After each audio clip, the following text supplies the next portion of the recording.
Breaking news చూస్తున్నాం. Senior IPS అధికారి AB వెంకటేశ్వరరావుకు ప్రభుత్వం పోస్టింగ్ ఇచ్చింది. హైకోర్టు ఆదేశాలతో ప్రింటింగ్ అండ్ స్టేషనరీ డీజీగా పోస్టింగ్ ఇస్తూ సీఎస్ ఉత్తర్వులు ఇచ్చారు. కాసేపట్లో ప్రింటింగ్ అండ్ స్టేషనరీ కార్యాలయంలో ఏబీ వెంకటేశ్వరరావు బాధ్యతలు స్వీకరించనున్నారు.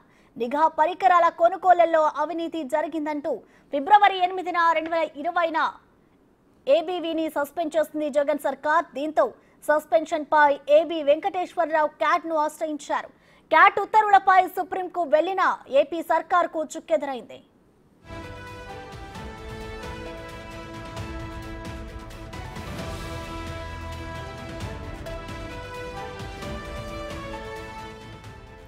ఇవాళ ఏబీ వెంకటేశ్వరరావు రిటైర్ అవుతుండటంతో పోస్టింగ్ ఇవ్వాలంటూ హైకోర్టు ఆదేశించింది.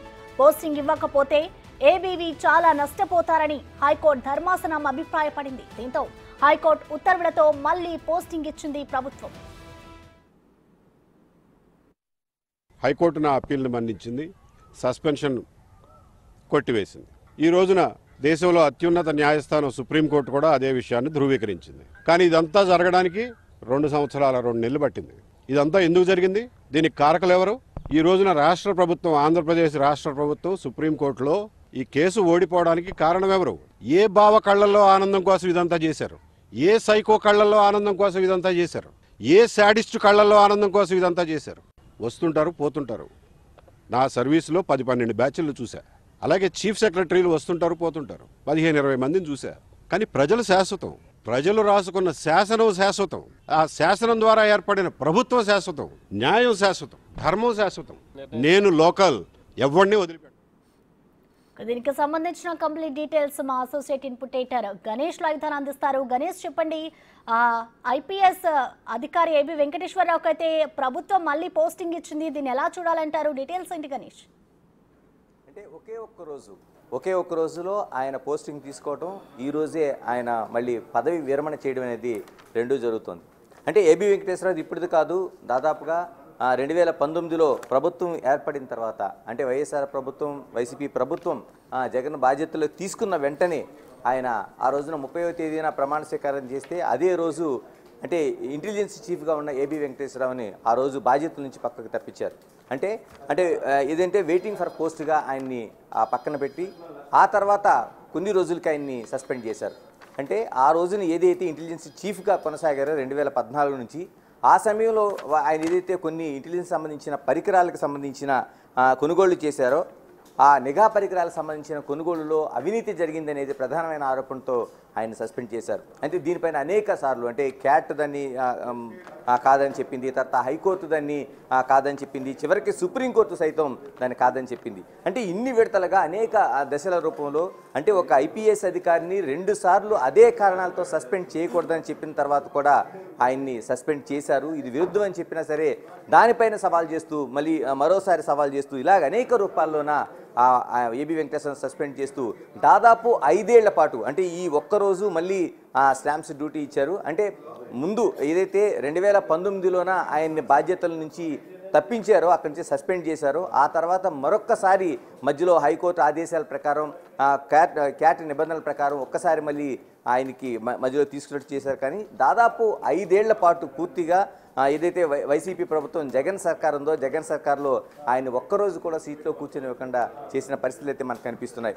దీనికి అనేక రూపాల్లో మనకు కనిపిస్తుంది. అప్పట్లో ఉండే రాజకీయ కారణాలు కావచ్చు, ఆయన పైన ఉండే ఇంటెలిజెన్స్ చీఫ్గా ఉండే ఆయన పని విధానం కావచ్చు, అనేక రూపాల్లో కావచ్చు. ఇక్కడ ప్రధానమైనది మనం చూడాల్సింది, మనం గుర్తు చేసుకోవాల్సింది ఏంటంటే, ఒక ఐపీఎస్ అంటే దేశంలోనే అత్యున్నత సర్వీసుల్లో ఐఏఎస్, ఐపీఎస్, ఐఆర్ఎస్, ఐఎఫ్ఎస్ ఇలాగా మన ప్రధానమైన దేశంలో అత్యున్నత సర్వీసులు ఏవైతే ఉన్నాయో ఆ సర్వీసులో ఉండే ఒక అధికారి దాదాపు తన 35 ఏళ్ల సర్వీసులోన ఒక పూర్తి కాలం పాటు 5 ఏళ్ల కాలం పాటు తన పదవికి పూర్తిగా అంటే ఒక డీజీ స్థాయిలో ఉండి అధికారి కూడా దూరమైన పరిస్థితి మనకు కనిపిస్తుంది. మనకి ఇప్పుడు ఇక్కడ చూడాల్సింది, మనకి 12th ఫెయిల్ అనే ఒక సినిమా మనకి ప్రధానంగా కనిపిస్తుంది. ఒక సక్సెస్ఫుల్ సినిమా. ఇందులో ఒక సామాన్యమైన వ్యక్తి ఐపీఎస్ అధికారి కావడం కోసం ఎన్ని కష్టాలు పడ్డాడు, ఎన్ని దాన్ని అడ్వెంచర్లు చేశాడు, ఎంత దాన్ని ఎక్సర్సైజ్ చేయాల్సి వచ్చింది అనేది ఒక పూర్తి సారాంశం, ఒక జీవితంగా 12th ఫెయిల్ అనే సినిమా మనకు చూపిస్తుంది.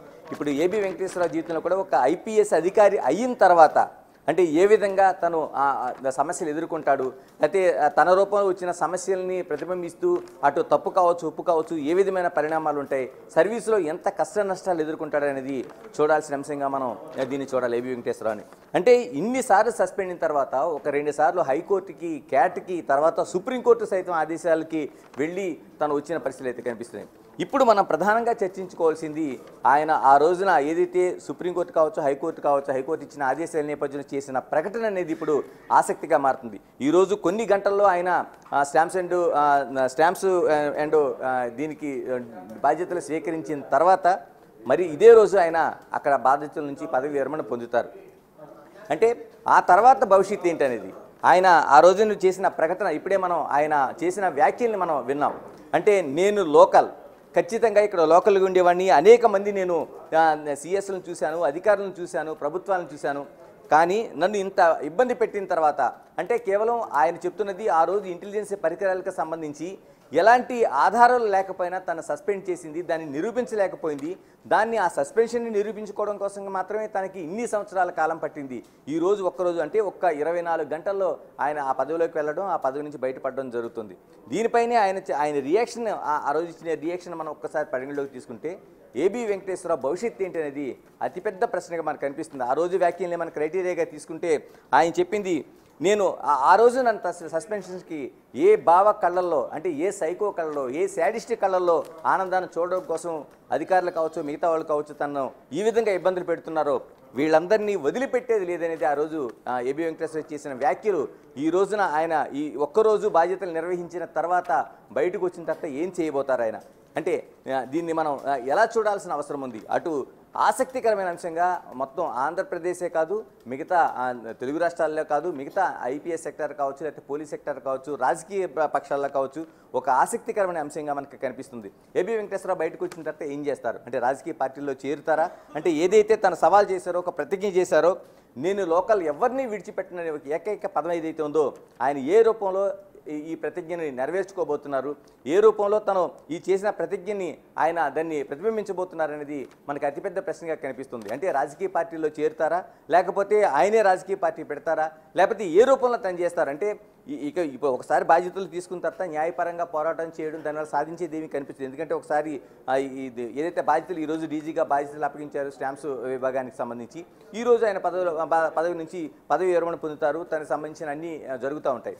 కానీ ఇక రాజకీయ భవిష్యత్తు ఏంటి, ఏ విధంగా తన ప్రతిజ్ఞను, తన లోకల్గా ఉన్నవాడిని, తన పైన ఇంత కక్షగట్టి చేసిన వారిని ఏ విధంగా ఆయన ఎవరిని విడిచిపెట్టాలనే పదంలో ఏ విధంగా ఆయన దాన్ని ఆ ప్రతిజ్ఞ నెరవేర్చుకోబోతున్నారనేది మనకి కీలకమైన అంశంగా కనిపిస్తుంది. ఇలా ఒకటి కాదు మనకి అనేక రూపాల్లో మనకు కనిపిస్తుంది. ఐఏఎస్ అధికారిగా జయప్రకాష్ నారాయణ కావచ్చు, లేకపోతే ఐపీఎస్ అధికారిగా జేడీ లక్ష్మీనారాయణ కావచ్చు, లేకపోతే అరవింద్ కేజ్రీవాల్ ఐఆర్ఎస్ ఆఫీసర్గా కావచ్చు, వీళ్ళందరూ కూడా ఈ రూపంలో కాకపోయినా ఏదో రూపంలో ఒక అత్యున్నత సర్వీసులు ఉన్న అధికారులు అనేక ఇబ్బందులు ఎదుర్కొంటూ వచ్చారు. వీళ్ళు చివరికి ఎంచుకున్న అస్త్రం రాజకీయాలే. ఎందుకంటే ఏదైతే రాజకీయాలు తమను ఇబ్బంది పెడుతున్నాయి, ఏదైతే రాజకీయాలు తమ విధులను దూరం చేస్తున్నాయి, ఏదైతే రాజకీయాలు కక్షపూర్తిగా వ్యవహరిస్తున్నాయి అనే దానిపైన ఉందో, చివరికి వాళ్ళు ఎంచుకున్న అస్త్రం రాజకీయ పార్టీలో చేరడమో, లేకపోతే సొంతంగా రాజకీయ పార్టీ పెట్టడమో, లేకపోతే దాని ద్వారా ప్రజల్ని చైతన్యం చేయడమో, ఇలా అనేక రూపాల్లో కనిపిస్తుంది. అంటే ఇప్పుడు మనం చెప్పుకున్న పేర్లు జయప్రకాష్ నారాయణ కావచ్చు, జేడీ కావచ్చు, లేకపోతే అరవింద్ కేజ్రీవాల్ కావచ్చు, ఇందులో సక్సెస్ ఉంది, ఫెయిల్యూర్ ఉంది, లేకపోతే ప్రజలను మోటివేట్ చేసే సిస్టమ్ ఉంది. కానీ ఒక ప్యాటర్న్ అయితే మనకు ప్రత్యేకంగా కనిపిస్తుంది. అత్యున్నత స్థాయిలో పనిచేసిన అధికారులు, ఐఏఎస్, ఐపీఎస్, ఐఆర్ఎస్, ఇలాంటి అధికారులు కూడా ఇలాంటి ఇబ్బందులు ఎదుర్కొంటూ చివరికి ప్రభుత్వాలపైన లేకపోతే పోరాటం చేసే పరిస్థితి, ఆ రాజకీయ పక్షాలపైన పోరాటం చేసే పరిస్థితి మనకు అత్యున్నత సర్వీసులపైన ఒక నమ్మకం లేకుండా చేస్తుంది. ఎందుకంటే చాలామంది తమ పిల్లలు ఉన్నత స్థితికి వెళ్ళడం అంటేనే ఒక ఐఏఎస్, ఒక ఐపీఎస్, ఒక ఐఆర్ఎస్, ఐఎఫ్ఎస్ అవ్వాలని అనుకుంటారు. అలాంటి పరిస్థితులు ఈ రోజున తమ పిల్లలు అక్కడికి వెళ్ళిన తర్వాత ఇలాంటి ఇబ్బందులన్నీ ఎదుర్కోవాల్సి వస్తుందా, లేకపోతే నిజంగానే ఆ సర్వీసులు ఉండి ఏమీ చేయలేకపోతారా, తమను అంటే ప్రజలకు చేసే మాట పక్కన పెడితే తమను రక్షించుకోలేకపోతారా అనేది ప్రధానమైన కీలకమైన ప్రశ్న అయితే ఈ ఏబీ వెంకటేశ్వరరావు లాంటి పరిస్థితులు మనకు స్పష్టంగా కనిపిస్తున్నాయి. ఇప్పుడు ఉన్న ప్రశ్న అంతా ఈ 24 గంటలు గడిచిన తర్వాత ఏబీ వెంకటేశ్వరరావు రాజకీయ భవిష్యత్తు ఏంటి అనేది ప్రధాన ప్రశ్నగా కనిపిస్తోంది. ఆయన ఇప్పటివరకు అంటే ప్రతిపక్షం మొదలువేసింది తెలుగుదేశం పార్టీ తరఫున ఆయన చాలా సానుకూలంగా ఉన్నారు, సానుభూతిపరుడిగా ఉన్నాడు అనేది వైసీపీ పార్టీ వాళ్ళు ముద్ర వేసిన ఆయన చంద్రబాబు పాలనలో కూడా అనేక ఇబ్బందులను ఆయన అనేక బదిలీలను ఎదుర్కొన్నారు, విమర్శలు ఎదుర్కొన్నారు. తెలుగుదేశం పార్టీ తరఫున కూడా అనేక విమర్శలు ఎదుర్కొన్నారు. ఇలాంటి పరిస్థితుల మధ్య ఆయన నిజంగా తెలుగుదేశం పార్టీలో చేరుతారా, లేకపోతే ఏం నిర్ణయించుకోబోతారు? తర్వాత రాజకీయ భవిష్యత్తు ఏంటి? నిజంగానే రాజకీయాల్లోకి వస్తారా, లేదా ఆ రోజు ప్రతిజ్ఞను ఈరోజు బాధ్యతలు స్వీకరించిన తర్వాత దాన్ని వదిలిపెడతారా? ఇలాగ అనేక ప్రశ్నలు మనకి కనిపిస్తున్నాయి. ఏదేమైనా ఈ కొద్ది గంటల్లో ఆయన ఈరోజు ఛార్జీ తీసుకొని ఈరోజే పదవి విరమణ చేస్తున్న నేపథ్యంలో వాట్ నెక్స్ట్ అనేది ఒక కీలకంగా కనిపిస్తుంది. ఒక ఐపీఎస్ అధికారి, ఒక రెబల్ అధికారి, రాష్ట్రంలో ఒక తీవ్ర చర్చకు దారితీసిన అధికారి ఏబీ వెంకటేశ్వరరావు భవిష్యత్తు ఏంటి అనేది ప్రజలంతా ఆసక్తిగా ఎదురు చూస్తున్నారు. Right, thank you Ganesh. Suspension కొట్టివేసింది. ఈ రోజున దేశంలో అత్యున్నత న్యాయస్థానం సుప్రీంకోర్టు కూడా అదే విషయాన్ని ధృవీకరించింది. కానీ ఇదంతా జరగడానికి 2 సంవత్సరాల 2 నెలలు పట్టింది. ఇదంతా ఎందుకు జరిగింది? దీనికి కారకులు ఎవరు? ఈ రోజున రాష్ట్ర ప్రభుత్వం, ఆంధ్రప్రదేశ్ రాష్ట్ర ప్రభుత్వం సుప్రీంకోర్టులో ఈ కేసు ఓడిపోవడానికి కారణం ఎవరు? ఏ బావ కళ్లల్లో ఆనందం కోసం ఇదంతా చేశారు? ఏ సైకో కళ్లల్లో ఆనందం కోసం ఇదంతా చేశారు? ఏ శాడిస్ట్ కళ్లల్లో ఆనందం కోసం ఇదంతా చేశారు? వస్తుంటారు, పోతుంటారు. నా సర్వీసులో 10-12 బ్యాచ్లు చూశా. అలాగే చీఫ్ సెక్రటరీలు వస్తుంటారు, పోతుంటారు. 15-20 మందిని చూశా. కానీ ప్రజలు శాశ్వతం. ప్రజలు రాసుకున్న శాసనం శాశ్వతం. ఆ శాసనం ద్వారా ఏర్పడిన ప్రభుత్వం శాశ్వతం. న్యాయం శాశ్వతం. ధర్మం శాశ్వతం. నేను లోకల్, ఎవరిని వదిలిపెట్టను. ఇక గాంధీ భవన్ లో కాంగ్రెస్ నేత మహేష్ కుమార్ గౌడ్ మాట్లాడుతున్నారు. ఇప్పుడు లైవ్ చూద్దాం.